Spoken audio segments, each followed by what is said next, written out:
Hello guys, welcome back to the my new video guys and my YouTube channel guys. Today friend we are going to talk about guys Samsung phone setting guys, and today video title guys Samsung phone guys.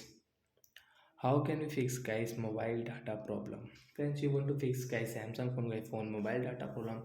How to fix today friends? I will show you. I will tell you guys.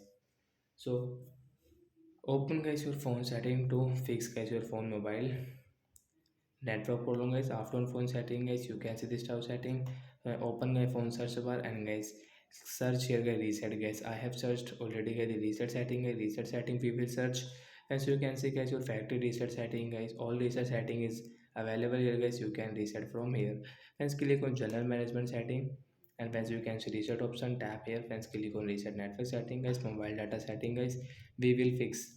So friends, we have guys this type of interface. Means guys, you have any lock screen pattern, and guys you have any different type of password in your lock screen. So friends, you will have to enter, and guys you will have to draw your pattern.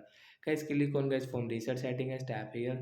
After 10 seconds guys, your mobile data setting will fix. Means guys your mobile network problem will fix in Samsung phone device. So friends, we will come back, and friends, you can use guys your phone mobile network setting without any problem. After that guys, you have any problem in your mobile data settings, so don't worry guys, take a screenshot of your phone model number and send me in comment section. I will check. Bye guys, thanks for watching.